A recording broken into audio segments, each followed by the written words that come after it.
Welcome back to part 6 for the monster creation Zbrush tutorial.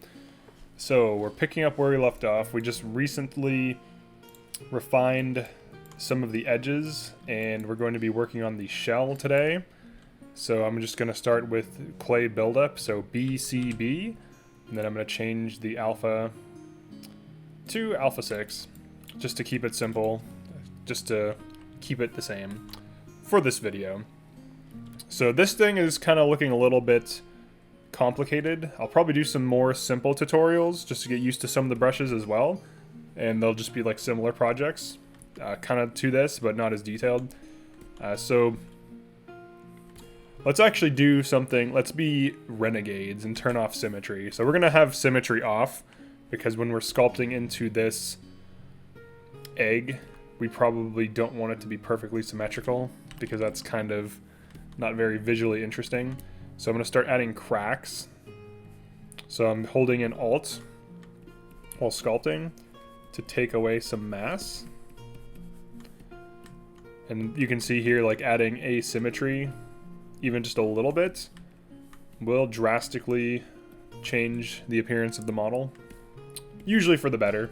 Because like if everything is perfectly symmetrical, it tends to look weird. So things probably should be at least a little bit asymmetrical. So we're just sculpting in down here now. And we'll refine this too. And you should still have Dynamesh activated, so if you just hold in Control and drag, it will Dynamesh. So what that does, let's say you're taking in some details, you can kind of see it starting to stretch when you Dynamesh. It fills it in with new resolution. Very important for building up and blocking out. So let's get some nice cracks going in here. And we can make these more detailed. This is just like to get the form in. So I'm actually going to take a lot away over here. You don't want things to look the same. So like if you want some variety, like I want this crack to look different from this one. And if we're gonna have a crack over here, I shouldn't like do this because then it's starting to look too much like the other one. So I could put a crack like here, for example, to keep my details asymmetrical. And you can branch off the cracks. So what I'm doing is I'm rotating just by like pressing down.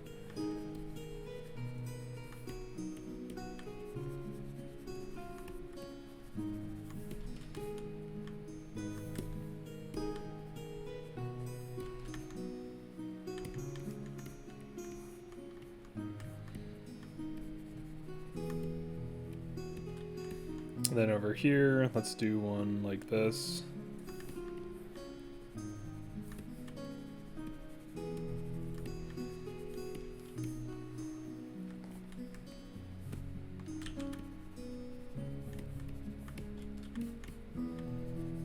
Just kind of sculpt these in.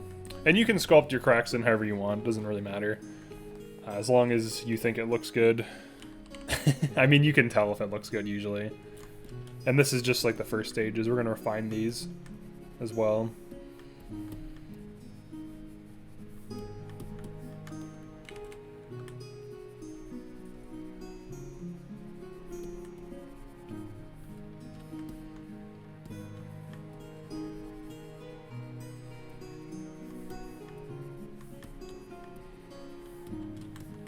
Alright, so there's some cracks there.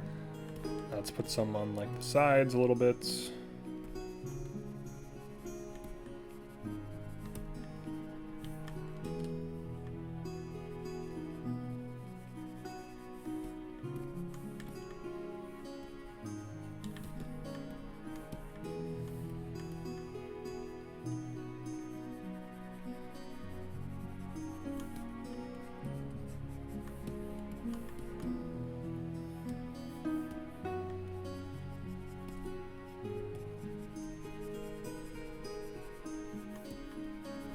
Trying to connect these ones down here.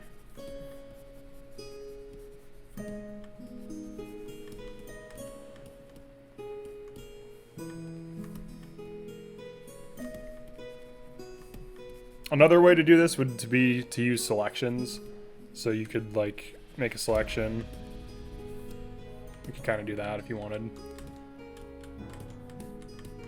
And for this section back here, oops, let's put like a big one here, smaller one here,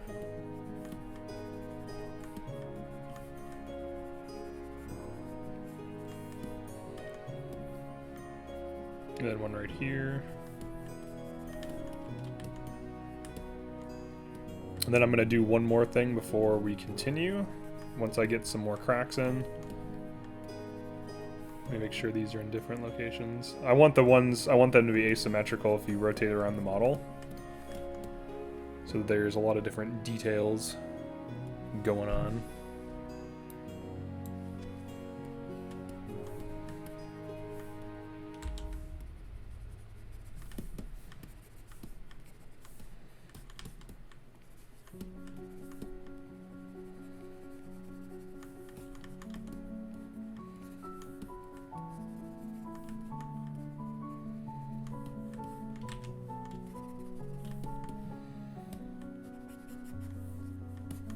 Okay. Now another way to add asymmetry is just to take the move brush and just straight up modify parts. So like make this higher, make this lower, make this curve different. And we'll even change up the face a little bit. So let's add some asymmetry to the face just slightly. This isn't going to be animated. Now if this were to be animated, it still always could be. It's just harder to animate something that's asymmetrical, but it's definitely possible to rig an asymmetrical model. So let's add some, let's have this one droop a little bit. Bring this cheekbone up on one side. I'm gonna pop this out by holding an Alt.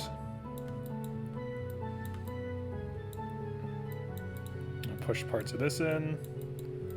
I'm gonna shift some of these parts around.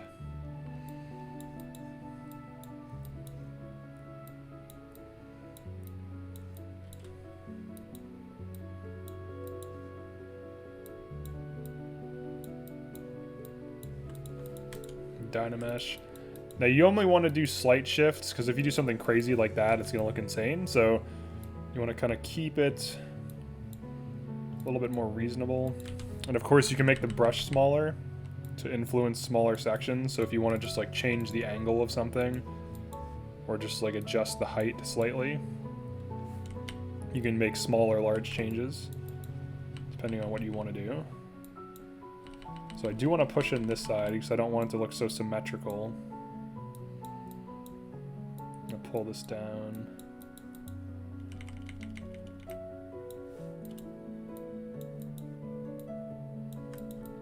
So if I just make changes to this side over here, it'll be different from the other one, so that as you rotate around, they'll be asymmetrical. So I really only need to make changes to one of the sides. For this, because it's not like super important detail.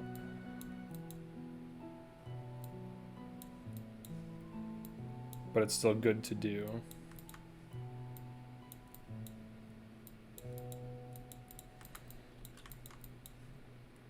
Alright, and then let's make parts of this higher and then parts of this lower. And then the back here is way too symmetrical still, so let's switch it up a bit. Just these slight little changes to make it look different. Just gonna make this high, make this lower. Same thing for this. This is just the move brush BMV to get to the move brush.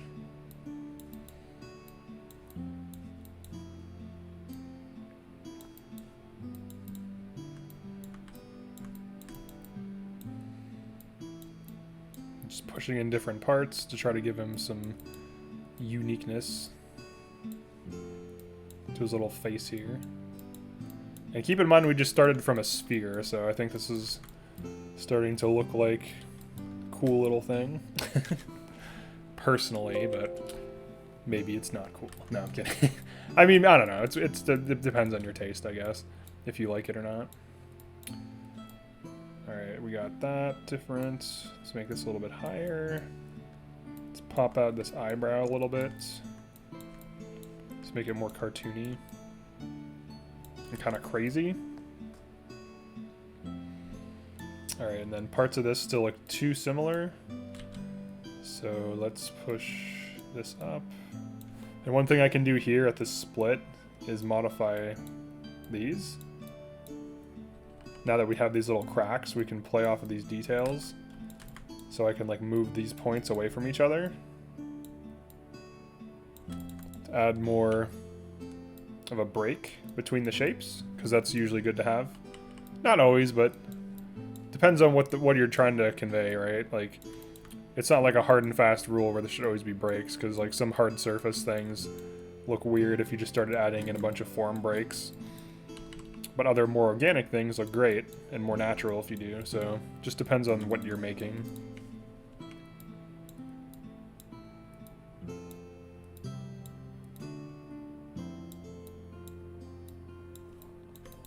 Okay, let's push this in a little bit. Yeah, pushing in these little forms is kind of nice, and pulling out some of the sharper points. That's another thing you can do. You can make it really small and pull out things more to a point.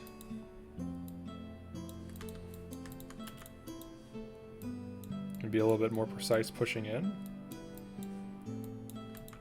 Alright, so we'll Dynamesh that. Okay, so here's the result now. We have some cracks. We're going to refine these cracks. So BDS gets you the Damien standard or DAM standard brush, and we're going to go to any one of these 40 alphas, starting with 43 over. So let's do like alpha 45. So it gets us a nice fine point there. So we can start pulling in these cracks. Now, one thing to watch out for, let's actually increase the resolution, because our basic forms are here, essentially. We're not going to be changing the form too much, so now we can start to get into the finer details. And the reason I'm doing this now is because if I start to sculpt in fine details at this resolution, I'm going to get kind of like blobby shapes. So like if I sculpt a straight line, it'll kind of do it, but it'll kind of be blobby as well, so we kind of want to refine it a bit more. So geometry, Dynamesh, let's increase the resolution to 500. Let's see how many polys that gets us. Might be high, it might be too high, and we might just want like 400. Or did it even do it? Oh, maybe, hold on. So sometimes you just sculpt into the model. Alright, 1.2, that's fine. 1.2 mil, that's decent. I don't know what your system is, I don't want to lag your system at, so we'll just try to keep it at like below 2 million polys. Most computers can handle that. And if that's too high, you can probably set it's like 400 or something. Actually, let's do that. Let's try 450 first. See what that gets us. So that's under a mil. We'll stay under a mil. We'll do that. All right, so try to keep your strokes simple, because if you like kind of drag like that, like curves look weird if you're trying to do straight lines. So try to do it in like segments for like cracks, unless the crack has like a curve in it. If you want the crack to be like kind of straight and like jagged. It can be hard to get jagged at like details in sculpting because of like resolution and just like technique being used, but you should be able to do it. We'll like sculpt in here, Dynamesh that. So there is another thing you can do, the polish feature. It can kind of give you this look. You'll lose a lot of detail. It can be good. Polish can be really good for building things up. So let me see if I want to use it. Let's see the before and after.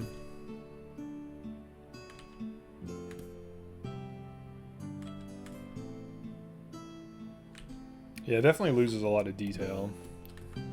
So let's not use polish. I think I am going to increase it a little bit to like 600. Because another thing that can happen, so now we're at almost 2 mil.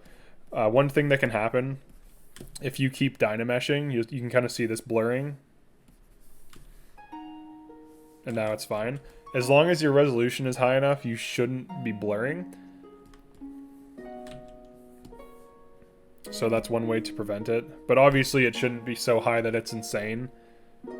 Like it shouldn't be like over 2 mil, I would say. And if it is, like it depends on how detailed it is, but there's ways to reduce the resolution on models if it's starting to get out of hand. And we'll go over that in a future video. So right now we're just using the damn standard brush to sculpt in some of these parts. And then you can hold an Alt along some of the edges to give it like nice hard edges.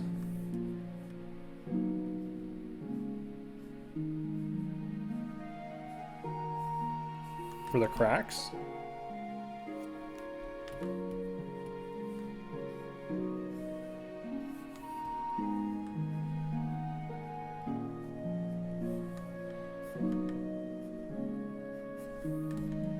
So this is kind of like closer to what the cracks will look like when they're finished, when they're like sculpted in here.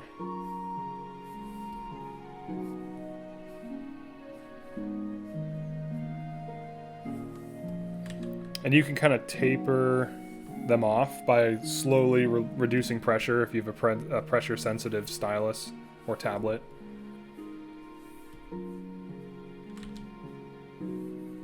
It's like something like that. Where it kind of like fades off.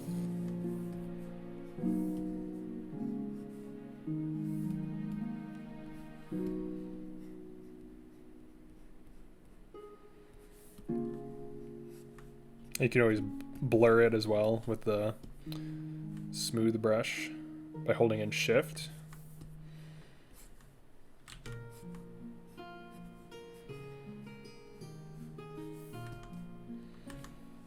Alright, so now we have these nice hard edges, and what we can go ahead and do is start to refine this even further, like where the shell and the body meet. There should be a division because those are different materials. The inside is different from the egg. So you can start to do this. Kind of go around the model to define where the shell begins and where the inside of the body begins. And we're gonna bake this too, so I'm gonna show the whole process. This video probably is a little more in detail than most beginner tutorials, and I will do more simplistic ones as well, but I think this is good to show like the basic process of creating something from a sphere and going through the entire start to finish process, like even texturing. We're even gonna UV it and everything. We'll do a really basic ZBrush UV, but it will be enough to get you started with some props. There will be tutorials on how to UV properly and retopologize and stuff like that. But for now, I'm just going to keep it simple to get you started. And note for things like this, if you want it to be like sharp, you have to like sculpt into it in a certain way to like push the form in. It's all about like moving form around. It's one way to think about it. You're not so much sculpting as you are just like shifting the material, like the mass of this object around using brushes that have modifiers. And we don't have symmetry on because the model is now asymmetrical. So we started with symmetry to build it up, to get us a nice base, and then we turned it off for this prop to add some variety, you know, some visual interest in the model. So it looks, so now this facial expression is different and the mouth is different. This kind of pinches in, this is more wide. We're just going through and refining it.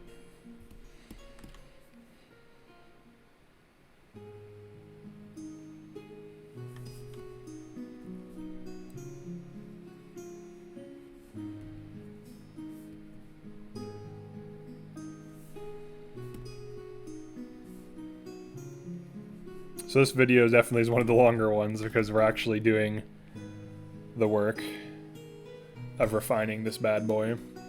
And it is, like, I mean, if you enjoy sculpting, like if you enjoy something, even if you have to do a lot of work or whatever, it's not as bad if you enjoy something. But doing anything in 3D usually is going to be time consuming, and doing anything that's difficult is going to be time consuming. So, all right, so now we have a nice division on the bottom. We still need to do the top, and then we also need to refine all these little sections here.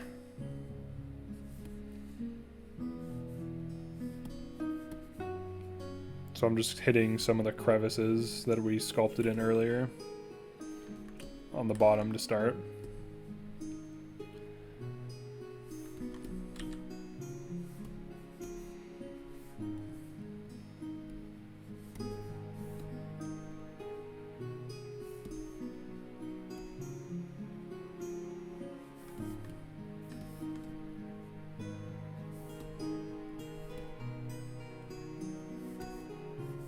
So the reason I'm doing the videos in this way is to kind of break things down into steps so you can see how you get from point A to point B.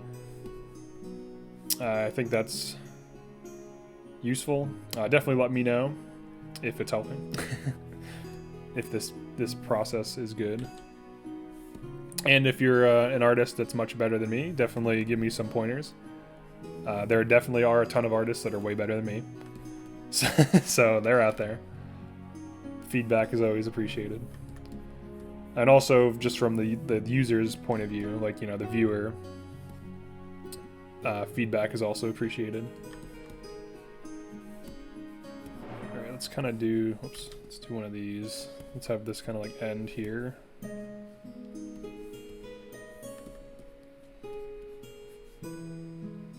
then this will be like a little weird break.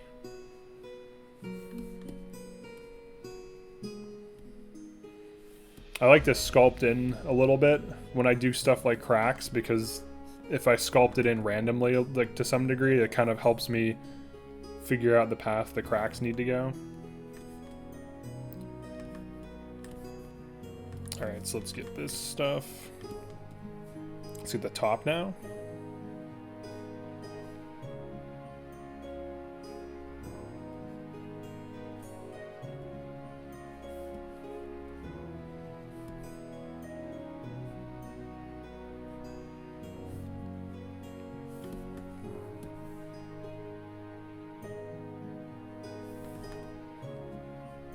So same thing as before, we're just trying to create a distinct edge between these two areas so that when we actually paint this in Substance Painter, which is going to be another mini-series using this model that we created, once we get to that point, it'll be easier, because when we bake the model, these fine edges will appear in the bake, which will appear on the final model, so that when you're actually masking this for your material, and potentially if it's UV'd correct, or not UV'd, if it's retopologized correctly, you can do like, you can select by UV island. So like if you retopologize it and like this is like a whole line in the model, you can make this its own UV island, so that when you fill things in Substance Painter, you just do a quick selection and it just selects the parts of the model.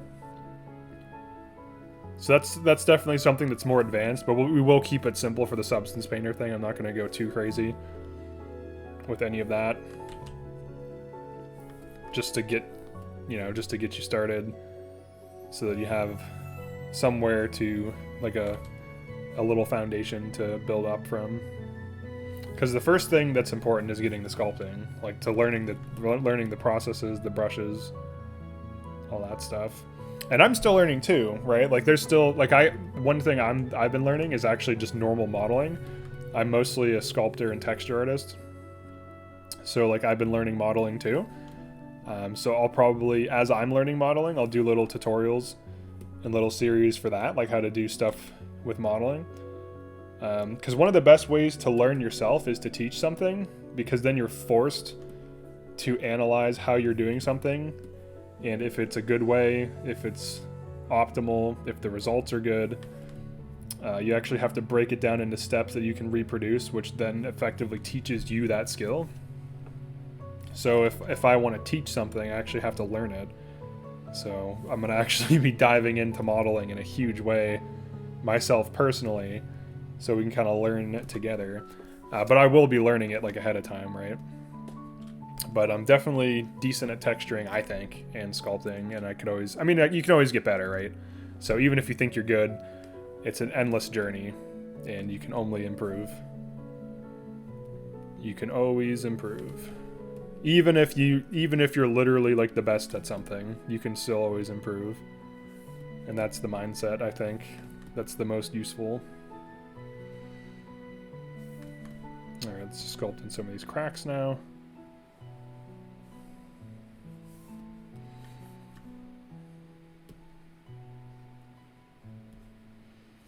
I also am learning game development, which is something that's very difficult. It's probably something that takes years. It's definitely something that takes years to get good at. It's not something you just decide to do. Like, I'm just going to make games tomorrow. You have to learn skills. You have to market a game. You have to build a good product that doesn't have any bugs or issues. It has to appeal to people in a market. There's a lot to it. There's more to it than just making the game.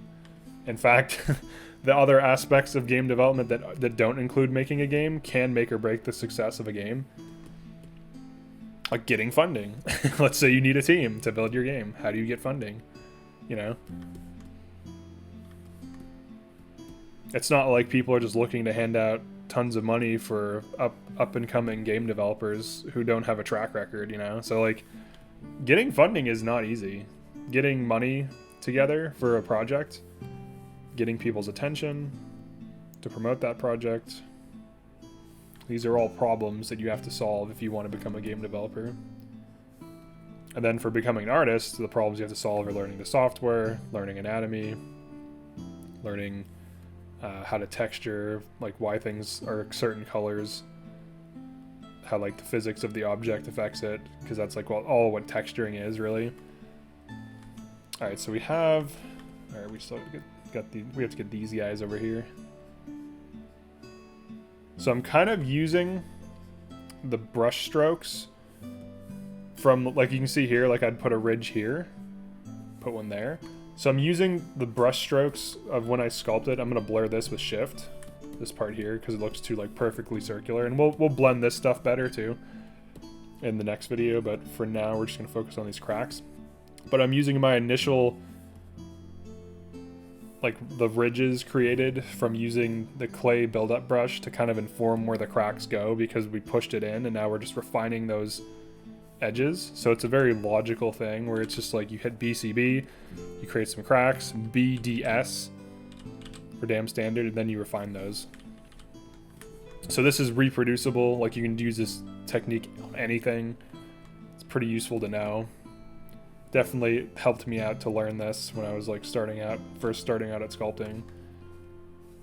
All right, so we have the cracks refined. Now we have to build them all up like this. So we're gonna go through and do that actually. Like this is what we're gonna be doing. We're gonna be building them up, because like look at these cracks, right? They're like all misshapen. Like they're pushed in parts, but they're not. They don't have that nice hard edge that a cracked shell would have. So we do have to add that in if we want to sell that effect, you know, like if you want it to look cracked. So let's kind of get some of these in here. All right, so let's go ahead. Let's just start with the front. Let's save it.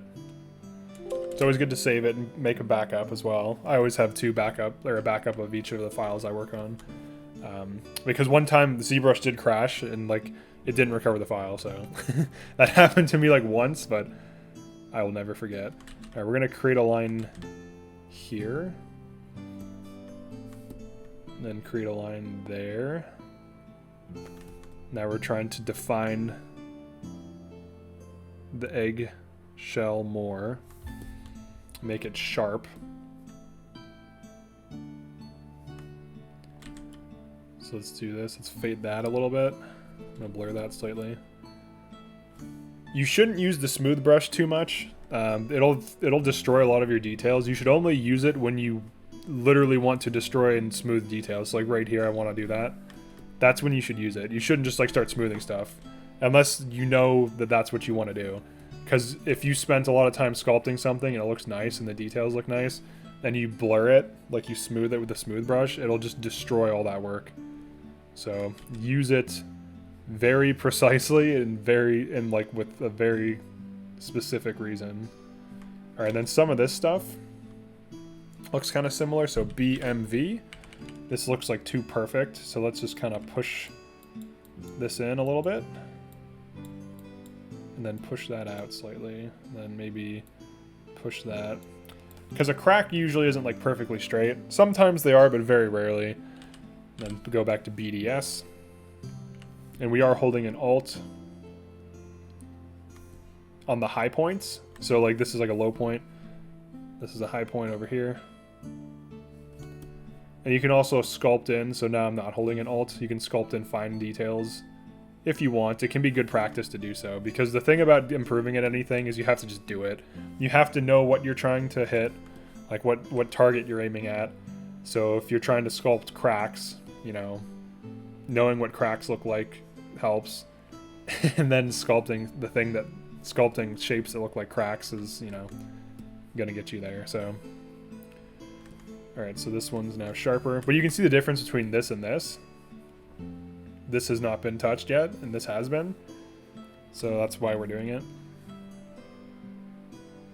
So I try to include a good reason for the why. Like the why we're doing this thing. Holding an Alt to pull this up. Create these nice sharp lines for emphasis. And also to make it look like it's like a sharp form. Oh, I think I touched the model. Be careful you don't accidentally, like when you're trying to rotate, you might accidentally start sculpting. So like always try to have your model not like this. Because then it's like hard to, like it's hard to rotate this now. Because it's just there. Like try to have like some space, some gray space to grab. Super useful. We are going to refine this stuff too, so don't worry. That's what we're going to be doing in the next video. And then I'll talk about decimation as well. So I'm just holding an Alt along the ridge. So now it has like a nice sharper appearance. And you can see the difference between this and this. How sharp this looks, and how this still looks pretty refined, but it's not nearly as sharp because of this little detail. So it almost has the illusion that it's like hard surface and modeled, but it's still just sculpted. That's one thing that's difficult to do. So the difference between modeling and sculpting, like the main fundamental difference between them, is sculpting usually has significantly higher resolution, and it can be like reduced drastically through like retopologizing and baking, and it's really easy to get organic shapes, but it definitely is harder to sculpt hard surface shapes. Like it's difficult to do that. And then for modeling, it's extremely easy to get hard surfaces, but it's hard to model organically because you have to essentially be a master of topology that can create topology that is not only efficient manually but also looks organic, which that's like the big difficult thing, like modeling in an organic way, similar to how sculpting hard surface is very difficult. And there are tools to make it easier, and there are modeling tools in Zbrush to address this, but that's kind of like the big thing. So if you can model organically and hard surface and sculpt hard surface well and organic, you're pretty solid. Not that you need to be able to do both, but if you're going to be mostly sculpting, it doesn't hurt to learn some basic modeling.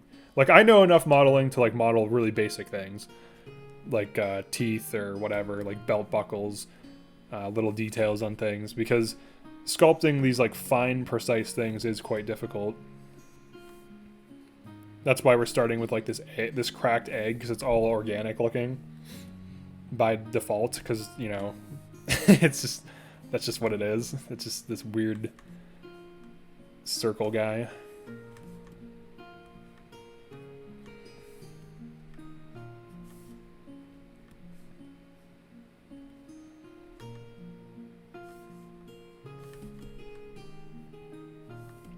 So one thing I am going to be doing to this model, and I'll kind of reveal it here. Once this is done, I'm going to make an alternate version where I turn the top and bottom into a melted candle. And I'll make that like another tutorial series where we like change the egg shape and modify it using this as the base mesh to like create like a melted candle with like a wick and a bunch of different objects and stuff, as a kind of like way of reusing a thing we've already created but turning it into something completely different. So it'll be like a dude in melted candle type thing. I think that would be something fun to do.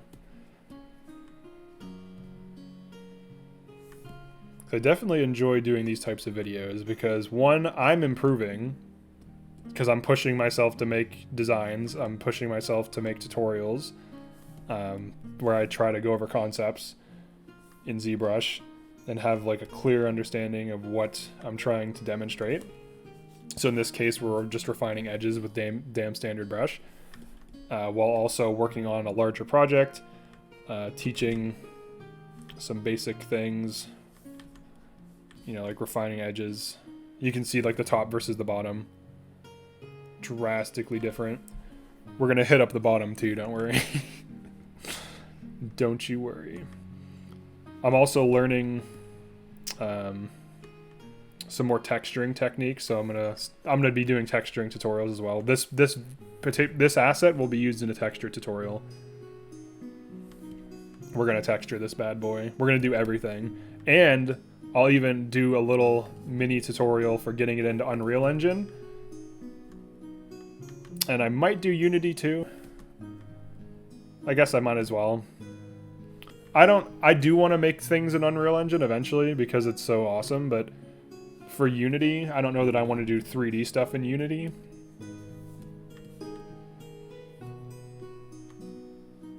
But we'll at the very least do Unreal. Oops. Being precise is like a learned thing too, like going along ridges and edges for like these refining details. That takes some practice. Like doing things in single strokes to save time.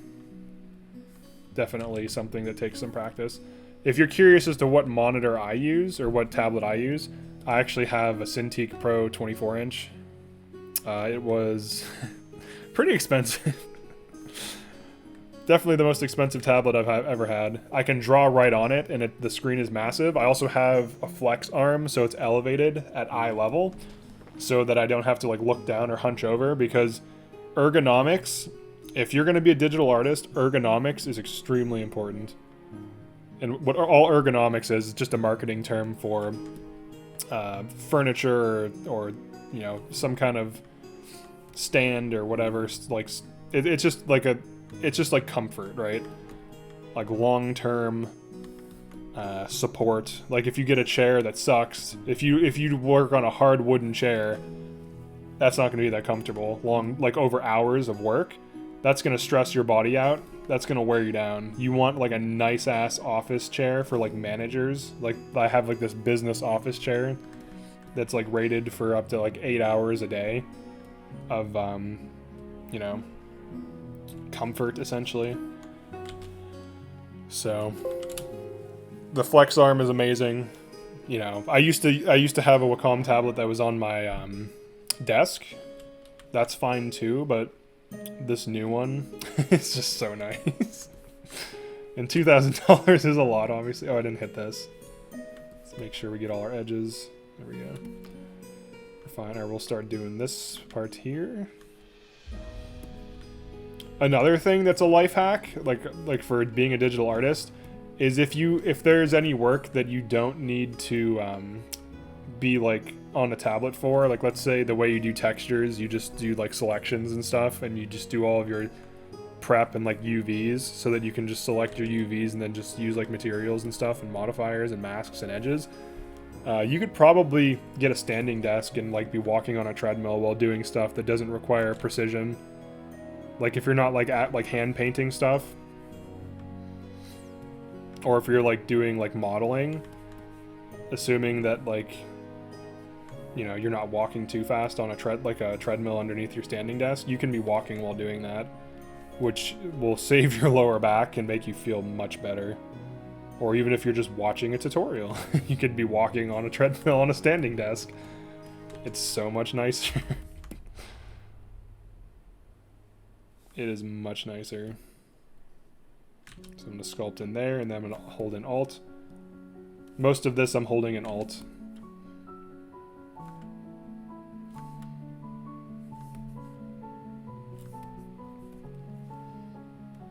And get these like nice sharp edges, and then we can refine it even further using flatten, because like some of the parts are still bumpy and stick out. Let me see if I can get this in one. I'll start from over here though. Oops.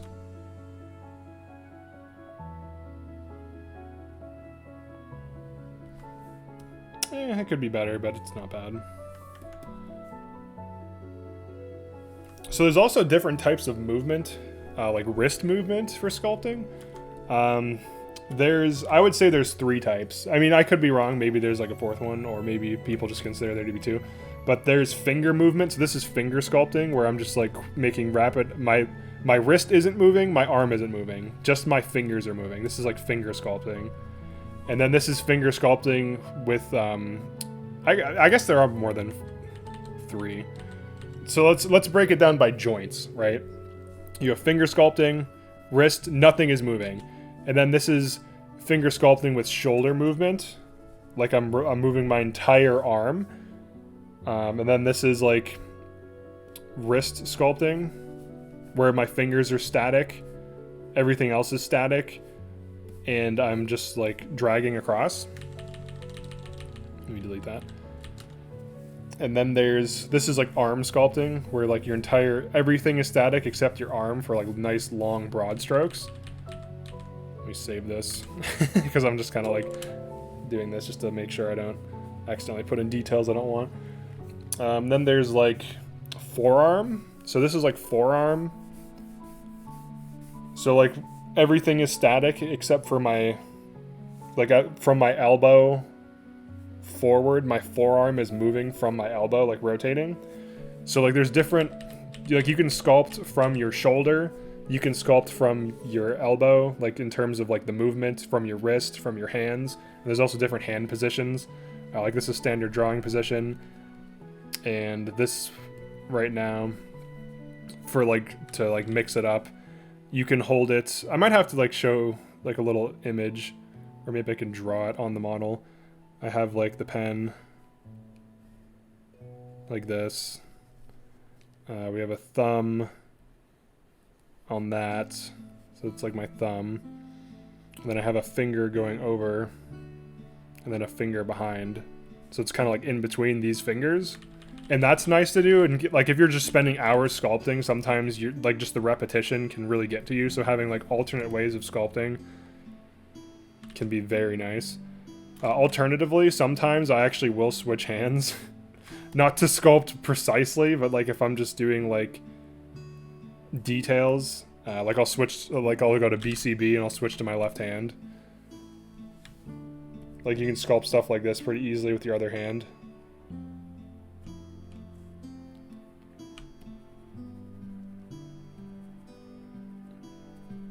Like sculpting in like little ridges and details. So, some useful things, if they help you. Just to reduce wear and tear. And also, you probably don't want to sculpt for like too many, like you can sculpt for a few hours in a row, but if you do that every day and you're not used to the repetition, you should probably take like an hour or so of break in between until you get used to it. Because eventually you do get used to sculpting all day. If that's what you want to do. Alright, we're almost there.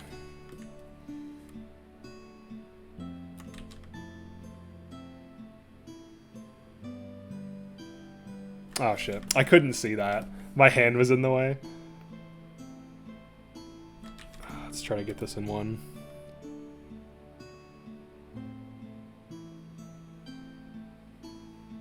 So that was shoulder movement. Everything was static except my shoulder pushing my hand. So that can get you nice long precision.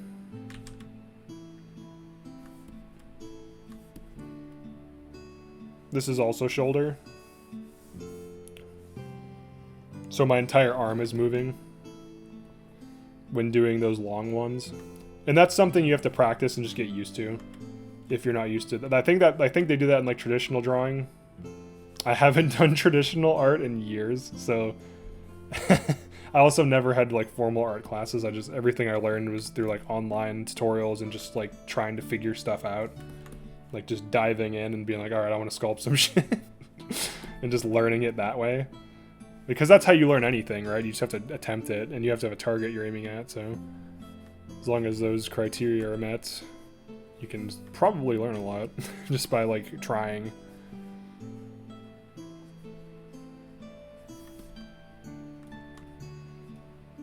Alright, we're almost there for this section.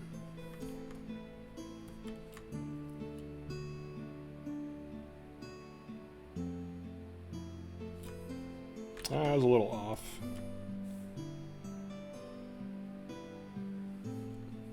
That was also arm. These wide ones are usually arms or arm sculpting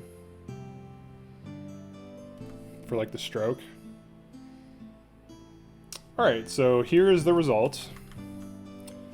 It's getting more refined. Now you might notice stuff like this. We are going to refine that in the next video and then just finish up the egg and then start to do the, we're going to decimate it. We're going to Z remesh it. So I'm going to show how to get cheap UVs and then we're going to UV it in Zbrush using kind of ghetto method. It's not the most ideal method, but a method that's viable for props. Most props you can do this for. So you don't have to spend a ton of time like retopologizing and UVing because it's just a prop. And as long as it's not like insane poly counts and the UV looks decent, you'll be fine. But yeah, that's it for this one. Definitely like and subscribe if you enjoyed this or found this useful. And also drop a comment, let me know what you think. And I might create a Discord so we can share progress. So like if someone's doing this, they can like show what theirs looks like what their egg looks like. And I'm going to be doing more series like this for different types of models. But yeah, thanks for checking this out, and I'll see you in the next one.